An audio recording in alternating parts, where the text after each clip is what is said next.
What is up, ladies and gentlemen? I'm the Korrupted Judge, and welcome back to Helltaker the Second Circle, the game that makes me play it twice when I hate it. Now, if you guys saw yesterday's video, you'll know that I ended up losing the files that I had for the episode for Beelzebub. I ended up playing half the date, and that's pretty much what we're going to do then. I have to repeat myself, but for you guys, it's probably the first time. It's not as fun when you have to do it twice. I prefer playing this game blind. But enough gab. Let's get started, guys. I'm usually so excited to do Beel dates, but because I have to do it twice, I kind of already know what's gonna happen, and I hate it. So we're only gonna go up to the point where I stop the recording. All right. Shortly after you and Lucy return home from dinner, you make your excuses and retire to your room for the night. Everything seems secure on this end, at least for now. We've got wards up to defend ourselves in the event of an assault, and everyone's getting along well again. I don't want to leave the house, but I do have some information that I need to give to Beel. Is it worth the risk? Now, in the last video that I did before I lost it, I explained that odds are if I do, it's too risky. Taker doesn't go and it automatically ends the date. I do have a separate save file for this, just in case I decide to go do it. Maybe I'll do it next episode, or maybe it gives us a whole different story that goes on. I don't know. But we're going to travel to the Abyss, and we're going to go from there. Reaching into your closet, you pull out your old all-purpose ritual carpet. With a swing of your arms, you spread it upon the floor.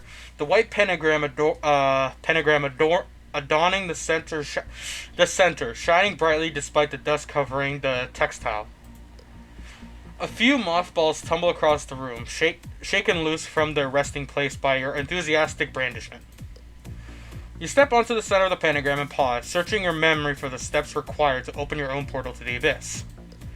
Let's see if I remember how to do this. Sorry guys if I not as enthusiastic. It's not just because that I've played this game before. I'm pretty sure I'm going through heartburn right now. I don't know, it feels like some kind of weird burning sensation in the back of my throat, like I'm going to throw up or something. I don't know, it's been happening the past 2 days.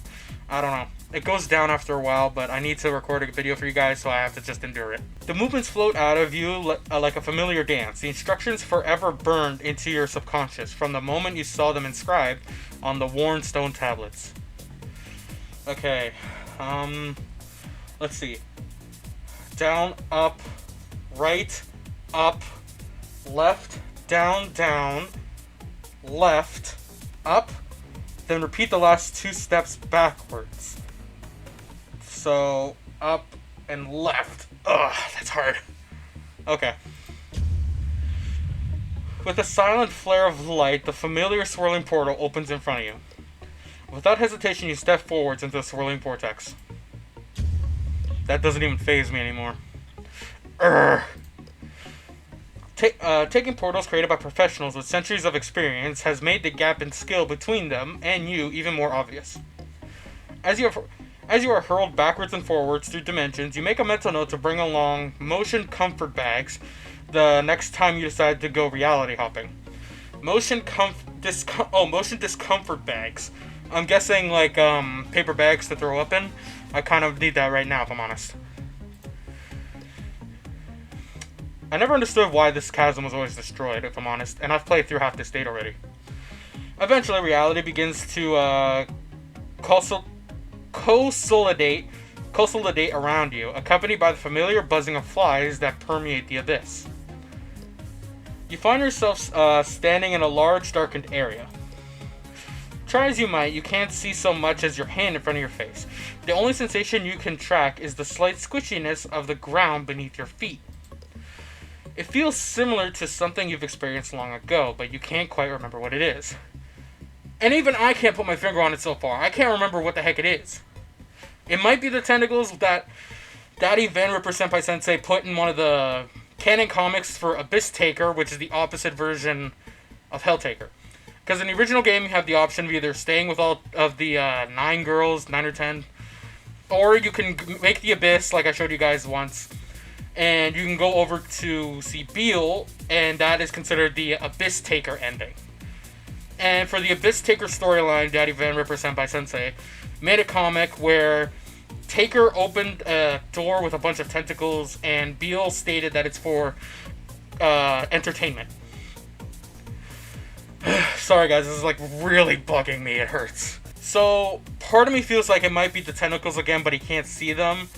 But I'm still not 100% sure. A soft hand grips your shoulder, surprising you. As you try to jerk away, it tightens, rooting you in place. A soft voice whispers inches from your ear. It's been a while since you last visited. You sure like to keep a girl waiting, don't you? And as I stated, we have the old, like, rough sketch copy Beelzebub head. Honestly, I don't know if they intentionally left it like that, or if they forgot to update it, if I'm honest. The grip loosens and you turn around to see Beel standing behind you, glowing softly. The house has been in disarray. I didn't have time to come see you. Getting the information from Lucy about the Abyss required more time than I anticipated. However, I think I managed to get her to open with me about it. She told me that... Beel reaches forward, pressing a finger to your lips. Her voice is hushed and unusually weary. Hold that thought. We have much that needs our attention. I've been rather busy with renovations as of late, and I bit off a little more than I could chew. We must be careful not to draw them in before we're ready. Them? What are you talking about? Not sure. This is too exposed. Follow me. Daftly navigating the pitch-black darkness, Beel leads you through her castle by the hand. It might just be your imagination, but you could swear you hear something moving around in the blackness surrounding the two of you. Small, sharp things, invisible in the gloom, catch you at your legs as you walk past. Unnerved, you pick up the pace. Beel ducks into a small alcove, and you follow suit. The two of you huddle, pressed against each other in a tight space.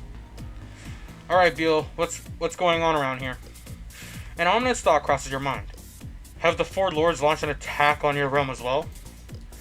Up there, and this sprite, I can tell it's one of the old school sprites because of with the line work and the way her hair is, but I still kind of like it. Beel snorts, shaking her head. She begins to explain.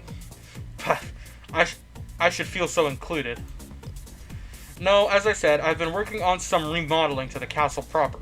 Nothing complex, of course, just moving one of the ballrooms up to the 400th floor and adding some bathrooms at regular intervals, you know, that sort of thing. But I've been hearing strange things. I found rooms smashed into powder, the work of decades destroyed in a matter of minutes. I think my patch job on the wall of the removed rooms may have been sloppy because something got in. I've been rummaging throughout my castle. It's been rummaging around my castle. Worst of all, I think it's been breeding here. Okay. So it wouldn't have been the tentacles, because I don't think they breed.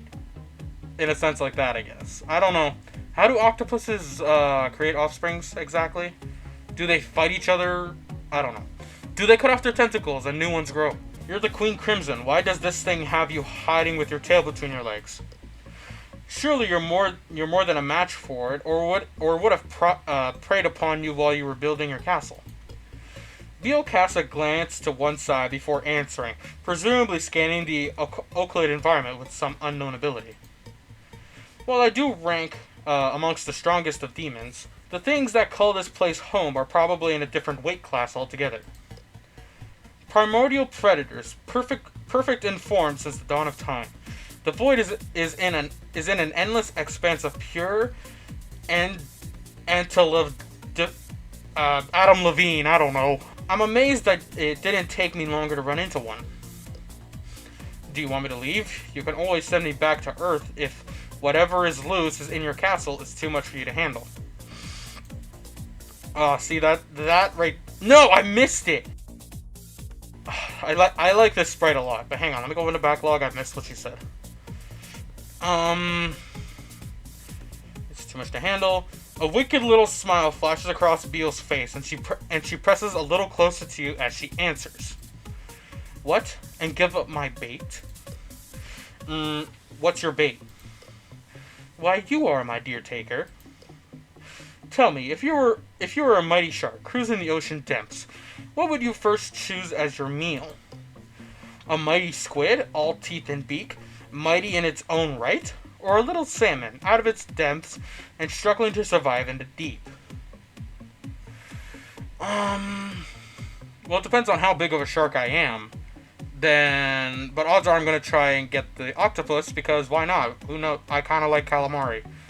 Well, I have pieces of like squid and octopus in a seafood soup that my father likes to make. I eat those a lot, and I gotta tell you, it's really good. Honestly, I can't even tell if they're there or not. If y'all don't like seafood, that's up to you. You guys are free to like whatever it is you want. I'm not gonna judge you on that. Yeah. ... Aw, don't give me that look. You've always been so eager to lend me a helping hand. Besides, it's not like I can risk sending you back right now anyways. Explain before I go off and try and find my own way back. I have reason to believe magic is a primary food source for this invader. I had Welted crunch some numbers, and the savaged rooms have all had an unusually high concentration of magical constructs in them. We theorize it may be drawn to large or unnatural sources of magic, like animates, geomancies, or extrapolar travel. So a portal I took here. Beel nods. Accompanied by your fleshy mortal scent, of course, should bring it rushing here post haste. The place is completely trashed, and it looks like there's a carpet on the ceiling. You cast a glance around the massive room, searching for some gargantuan creature hiding in the dark recesses of the chamber. So, what exactly is my role in this? What do you expect me to do? Oh, there's that wicked smile again.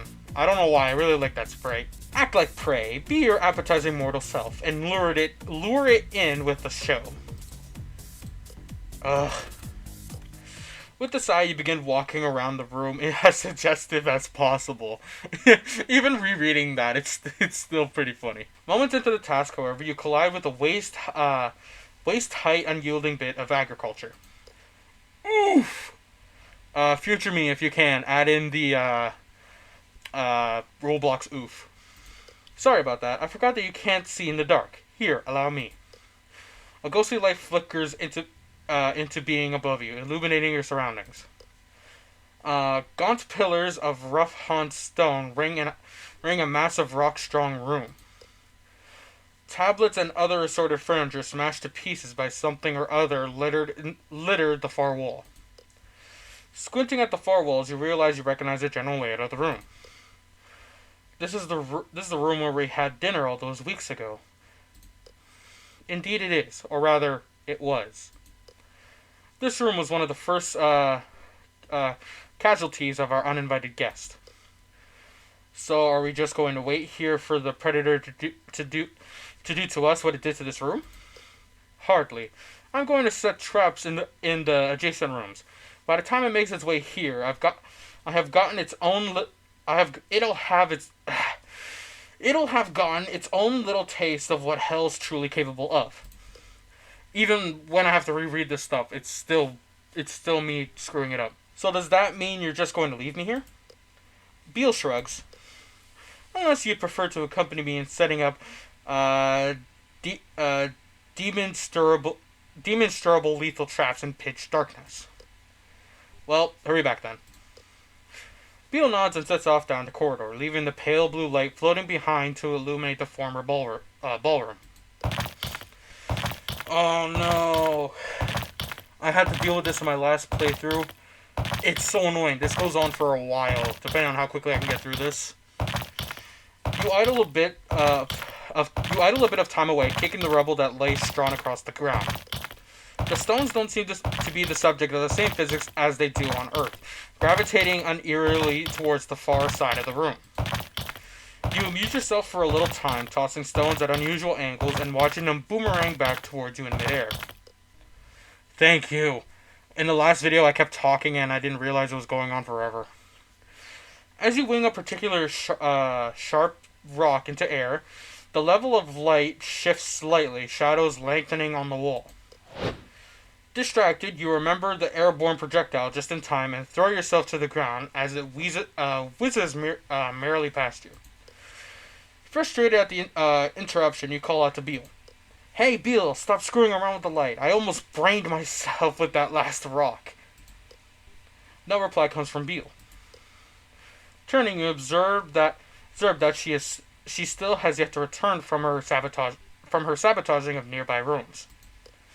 The orb of light, however, is moving across the room, seemingly without anyone controlling it. Tracking its arc, you realize it's following the same general trajectory as the rocks, drawn inexorably towards the far end of the room. The ball of blue light continues to glide across the room, heading towards one of the twisted pillars that moves. Oh, not the noise again. And the Sin Machine music. Slowly, you back away as the thing disguising itself as a pillar stretches and unfolds. And here is our culprit. This weird worm rock type thing that for some reason has metal claws and fingers. And honestly, is probably my new sleep paralysis demon. I think this thing represents something similar to bloodworms, which is, I think, a rare type of worm somewhere in Central and South America. They act like leeches, I guess, but the problem is once they hook you with their copper-like claws or copper-like teeth, they will not let go. Long black tentacles rake into the air, seething around a massive worm-like body supported by 3 huge astromentical legs. The creature's skin is covered in jagged, shard-like pieces of stone that grind together with horrid calligraphy, I don't know, as it moves like sandpaper being pulled over a chalkboard. Stones roll across the floor, drawn to the creature as if by a magnet. Even as you watch, the floating light is drawn towards the crown of the creature, which opens like a maul to retrieve it. Before the light is drawn into its body and extinguished, you catch a glimpse of the creature's mouth, carnivorous and ringed with rows upon rows of glittering needle-like teeth. Once more in darkness, you continue to slowly make your way backwards, senses peeled for any sign of Beel. Sounds emerge from the darkness. Methodical steps accompanied by that terrible, ever-present gritting noise. Slowly pacing backwards in the darkness, you trod upon a loose piece of rubble, sending you pinching on the ground. With a shriek, the creature ignites into a sinister glow, barreling towards you with unperturbed speed. Okay. Why does that get me again? Mere inches from your face, a massive hammer of stone swats the creature into the ground. Looking up, you see Beel gesturing with one hand, working whatever magic is keeping the earthen mallet afloat. She extends her other hand to you, helping you up off the ground. And there is the sprite that I'm used to. This is the real updated sprite that I like. Looks like I got back just in time. You dust yourself off, observing the twitching creature with interest. Beel doesn't seem to share your interest and tugs on your sleeve to get your attention.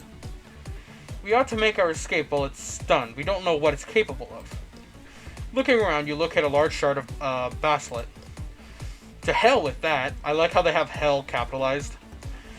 We've got it on the ropes. Now is as good a time as any to make sure it can't come back. It can't come after us again. There's a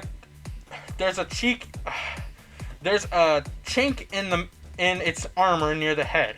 One good blow and we could say goodbye to our monster problem. Oh, there's the animation. Wait! I don't know what it is, but I really like this animation. Not for any particular reason. Her process comes a moment too late. With a Herculean swing, you bring the sharp rock down on the creature's exposed neck. With a crunch, the creature's head falls to the floor, severed neatly from the rest of the body. You pick it up, seeking to confirm your suspicion. As I thought, this isn't an organic or magical creature. It's just a stone puppet, a golem. Well, if that's the case, we should make our escape before the puppeteer has a chance to regain control of it. No need, I'm familiar with these kind of constructs. Constructs. I don't know. Most of them are controlled by an inscription etched into its head. Once disconnected from the body, the whole thing becomes relatively harmless. Let's have a little look and see what the inscription for this one is. It might give us some idea of who sent it. I really don't think that's such a good idea. ... Is something the matter? What do you see? This head has Beelzebub Incorporated chiseled into it. I love how her inscription is just her name. Really? Huh. Must be the brand name. Yes, I see. Well, I mean, there might be more of them out there. I'm going to go back and take a look. Have no fear, I shall return. You do that. Feel free to come back when you've got your story straight. Beel hangs her head but takes off into the darkened corridors, leaving you alone again in the room with only a faint glimmer of the light to illuminate the darkness. Hold on, Beel's gone. Why can I still see a little light? A minute mote of light is illuminating the back room, casting the ruined columns into soft relief. Squinting, you can see the light pouring through a chink in the wall. Picking your way over the rubble, you approach the light source cautiously. Pressing your eyes to the wall, you peer through the bracts to see a most confusing sight. Wilted! I like Wilted. Illuminated by a soft candlelight, Wilted the skeleton sits at an obsidian desk, prodding at a mass of small interlocking parts drawn across it. Why does that keep getting me? With a muted crunch, the rest of the wall gives way, causing Wilted to look up from his work. Wilted, what are you doing here? The old skeleton fidgets uncomfortably, eye sockets darting from wall to wall. I don't know how that would look. Ooh. I forgot about this sprite. It's hard to tell exactly which are his eye sockets anymore. Master Taker, I was, just engaging in some old hobby of mine. Just a little bit of puppetry. Haha. Strange. That puppet of yours looks suspiciously like the golem Beel and I just destroyed. What a terrible coincidence. Well, dead. Yes, good sir? This is, Petramin, isn't it? Set up by Beel to make me stick around in the abyss. Oh, look at Wilted. He just wants to make Beel happy. Wilted's shoulders shrug. It appears the game is up. I thought as much. Beel was acting far too suspicious for this to be anything else. For someone who claims to be the mother of lies, she's awfully bad at concealing the truth. Please don't judge my lady too harshly, Master Taker. In truth, it was I who suggested we put this play for your amusement. The idea breathed fresh life into my lady, and she set to it at once with vigor I haven't seen in decades. How on earth did she build a golem that complex? She's no slouch when it comes to construction, but it's barely been a week since the last time I was here. And creating a script on top of that, how does she do it, Wilted? As I'm sure you've picked up during the course of your visits, time flows differently here, sir. By my estimates, it's been several of your Earth years since last you graced us with your presence. This is something I didn't notice in my other video. Like, I feel bad that Beel spends a lot of time on her own, but all our other visits to the Abyss, to Beel's dates, we've spent no more than maybe a couple hours in there in game time. So does that mean those couple of hours have been days, and the rest of the harem hasn't noticed that we've been gone that long? Several years? Quite so, sir. But you needn't have any fear about my lady's mental state. She's grown quite adapt to keeping herself busy over the eons. I do believe she spent the last few months calculating pi to see if it really goes on forever. However, whenever she feels you're about to appear, she always gets excited. Seeing her happy face like that again pleases me to no end. You gotta love Wilted. All he wants to do is make Beel happy. Well, this game she's playing may be asterisk. It would do my dusty heart good to see you humor my lady in her mischievous endeavors. I suppose if we have the time. Excellent. I must hurry to repair the golem. You must not let my lady know of your discovery. Find a way to distract her while I assemble another monster to pursue the two of you. You nod, stepping into the room at a small gesture from Welted. Stones rushed in to fill the void in the wall, leaving you again shrouded in darkness. Okay, guys. So from here, it's kind of blind to me because this is where I left off in the last time I tried recording, before all the files got corrupted.